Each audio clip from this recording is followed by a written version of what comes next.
అయ్యా చూడండి అయ్యా, వీళ్ళని చూసాకైనా మీ మనసు కరెక్టే లేదా? తాగటానికి నీళ్లు లేక చావు బతుకుల మధ్య కొట్టు బిట్టాడుతున్నారయ్యా. పచ్చగా ఉండే ఈ ప్రాంతానికి ఏం దిష్టి తగిలిందో ఏమో, భూమిలోనే కాదు మా కళ్ళల్లో కూడా నీరు ఇంకిపోయేలా చేశాడా దేవుడు. ఈకంతా మీ చేతుల్లోనే ఉందయ్యా. చూడమ్మా, వర్షాలు లేక కరువుతో రాష్ట్రం కష్టాన్ని కూడా అరువు తెచ్చుకుని బతుకుతుంది. నా కాళ్ళ మీద పడితే ఏమీ రాదు, పైనుండి వర్షం పడాలి. అయ్యా మినిస్టర్ గారు, మీరైనా ఏదో ఒకటి చెయ్యండి అయ్యా. నేనేం చేయనమ్మా, ఇక దేవుడే మిమ్మల్ని కాపాడాలి. ఎవడొస్తాడో మిమ్మల్ని కాపాడడానికి. ఎన్నాళ్ళు అడుగుతారా ఎవడొస్తాడు, ఎప్పుడొస్తాడు, ఎక్కడి నుంచి వస్తాడు అని? పేదవాడికి కష్టం వచ్చినప్పుడల్లా ఇదే మాట. 70 ఏళ్లుగా హీరో రావాల్సి వచ్చినప్పుడల్లా ఇదే మాట. ఇంకా ఎన్నేళ్ళు అడుగుతారా? ఎవడొస్తాడే మిమ్మల్ని కాపాడడానికని మీరు మమ్మల్ని అడగటం, వస్తాడ్రా అని మేము మీకు చెప్పడం. అయినా సరే మళ్ళీ మీకోసం ఇంకోసారి చెప్తున్నాను, వస్తాడు. ఆకాశాన్ని చింపుకుంటూ వస్తాడు, నేలను పగలగొట్టుకుంటూ వస్తాడు. ఎవడు? దేవుడు. దేవుడా? రాయికి వరమిచ్చిన రాముడు దేవుడైతే, ద్రౌపదికి చీరిచ్చిన కృష్ణుడు దేవుడైతే, ఈ ఊరికి ఆయనే దేవుడు. ఆ దేవుడికి ఇంకో పేరే రాయుడు, పాపారాయుడు. పాపారాయుడు.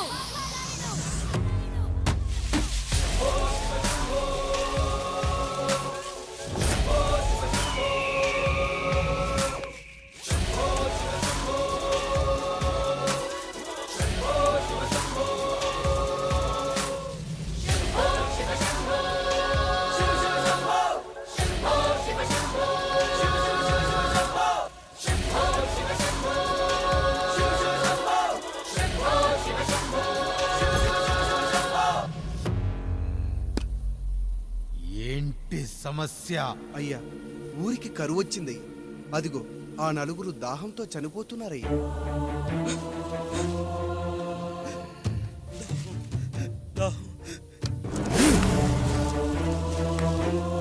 పాపారాయుడు తీర్పు ప్రకటిస్తున్నాడు. ఈ గ్రామం ఇంతకు ముందెప్పుడు ఎదురవ్వని సమస్య. అందుకే ఈ సమస్యని నా సర్వేంద్రియాలను కేంద్రీకరించి, నవరంధ్రాలను బిగించి ఆలోచించి ఈ నా తీర్పు ప్రకటిస్తున్నాను. దాహంతో అలమటిస్తున్న ఆ నలుగురికి వెంటనే బావులు తవ్వించి వాళ్లకు నీళ్ళివ్వండి. అంత సమయం లేదయ్యా. మరో 5 నిమిషాల్లో వారి చేత నీళ్లు తాగించిపోతే చచ్చిపోతారయ్యా. పూజారి, మరేంటిప్పుడు దీనికి పరిష్కారం? నృత్యం. సంగీతానికి శిలలు, నృత్యానికి మేఘాలు కరుగుతాయని శాస్త్రం చెబుతుంది. ఆ నాట్యానికి ఆకాశం కరిగి వెంటనే వర్షం పడాలి. అందుకు ఆ నటరాజైన శివుడే మార్గం చూపించాలి.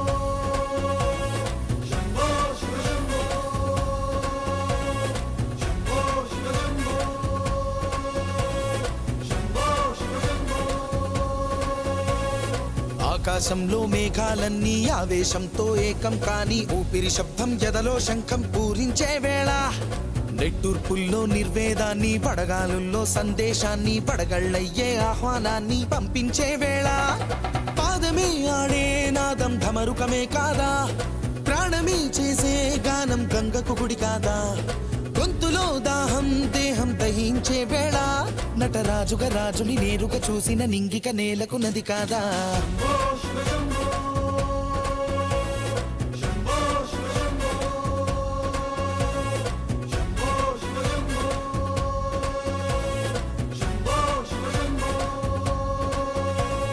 నిమిషం విషమైతే గళమే సిద్ధం అని చెప్పే శివతత్వమే, వేషం వేయించే నాట్యం చేయిస్తే మేఘం పులకించదా, ఊరికే బాధే మోసే రాజే కాడంటూ, ఊరికై యుద్ధం చేసే శక్తి ఉందంటూ, మండిన హోమంలో నా సమిధే తానంటూ తన దేహమే మబ్బుగా స్వేదమే వానగ గొంతులు నేరుగా తడిపేనా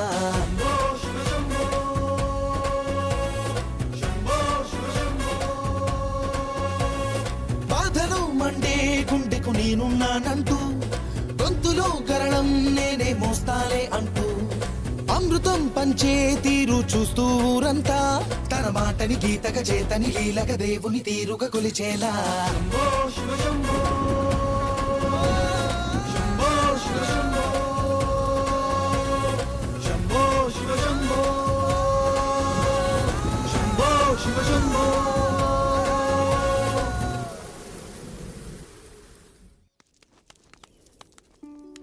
అయ్యా దేవుడిచ్చిన ప్రసాదం అనుకుని నలుగురిని కన్నాను, ముగ్గురికి పెళ్లి చేయగలిగానయ్యా. ఈ ఊరు ఏమిచ్చినా మీరు తీసుకుంటారు కదయ్యా, ఇది మిగిలిపోయింది, తమరే ఏదో ఒకటి చెయ్యండి అయ్యా.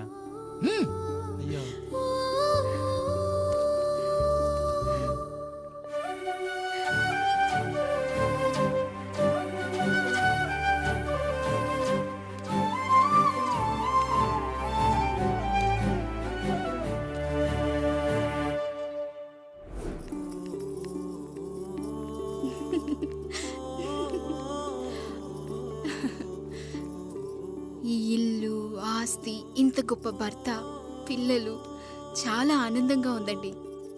కానీ నాకు ఒకటే లోటు, మన తర్వాత మన పిల్లల్ని చూసుకోవడానికి వీళ్ళకొక అన్నయ్య కావాలండి. అచ్చం మీ పోలికలతో వీళ్ళకొక అన్నయ్యని కందామండి. నువ్వు అడిగితే కాదనగలనా?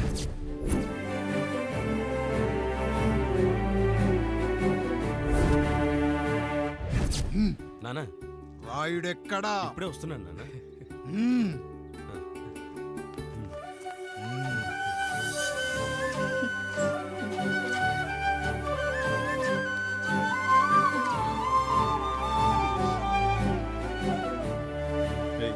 చూడరా, మీ అన్నం మీద పగ తీర్చుకోవడానికి నీకు ఇదే సరైన సమయం. పర్లేదంటావా? ఏం పర్వాలేదు.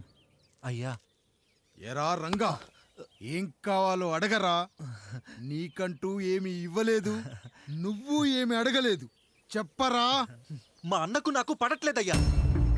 తోడ పుట్టినవాడని చాలా సహించాను, అడ్డమైన దానాలు చేసి ఆస్తి మొత్తం పోగొట్టాడు. ఇప్పుడేం కావాలరా? కొద్దిగా ఈ కత్తి తీసుకొని వాడిని చంపి పెట్టండి అయ్యా.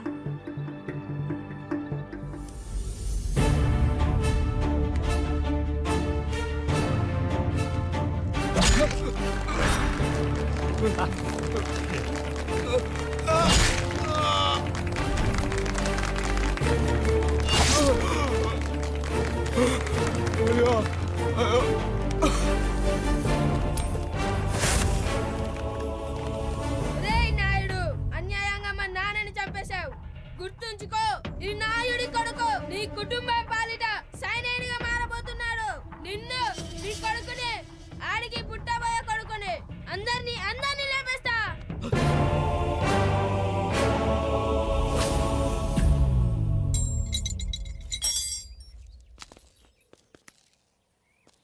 ఏం జరిగింది? మీరు హత్య చేసినట్టు ఇప్పుడే సమాచారం అందింది. తగిన సాక్ష్యాధారాలు పరిశీలించిన పిమ్మట మీకు యావజ్జీవ కారాగార శిక్ష, 2000 రూపాయల జరిమానా విధిస్తూ అరెస్ట్ చేస్తున్నాం. అయ్యగారు నా కోసం చేసిన త్యాగాన్ని హత్య అంటుందా మీ చట్టం? ఇదెక్కడ న్యాయం? మనిషికి ఇచ్చిన మాట నిలబెట్టుకుంటే అరెస్ట్ చేస్తారా? ఏ దేశంలో ఉంది చట్టం? నన్ను ఏం చేయమంటారు రాయుడు గారు? 9వ తరగతి చదివి ఊర్లో గాలికి తిరుగుతున్నా నన్ను మీ మనిషి ఒకడు పోలీస్ స్టేషన్లో ఉండాలని నన్ను ఎస్ఐన్ చేశారు. సాటి మనిషిని స్వేచ్ఛగా హత్య చేసుకోవాలని దౌర్భాగ్య స్థితిలో బతుకుతున్నాం మనం. మీరు చేసిన ఈ గొప్ప పనిని అర్థం చేసుకునే సంస్కారం, విజ్ఞత, విజ్ఞానం మాకు లేవు సార్, మాకు లేవు.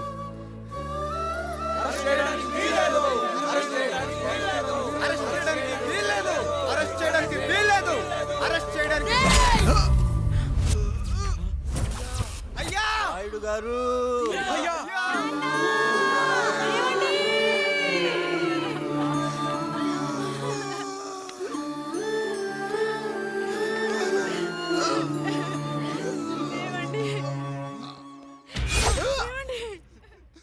నొప్పిగా ఉందిరా.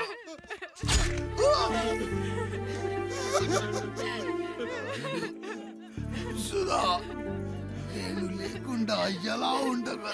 పర్వాలేదండి, బిడ్డలతో నేను ఉండిపోతాను. అయ్యో, ఈ పాడు సమాజం నిన్ను మనశ్శాంతిగా బతకనివ్వదు. ఇంతమంది పిల్లల్ని చూసుకుంటూ భర్త లేకుండా ఎలా బతకగలం?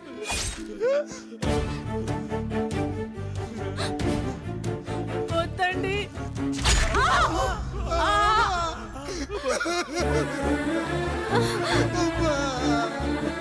రాయుడు, బిడ్డలు జాగ్రత్త. ఈ రోజు నుంచి వీళ్ళంతా నీ తమ్ముళ్ళు చెల్లెళ్ళు కాదు, నీ బిడ్డలు.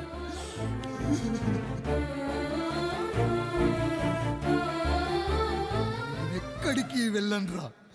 నీ కష్టం వస్తే ఒక్కసారి నాన్న అని పిలవరా. ఆ సమాధిలోంచి అయినా లేచొస్తా.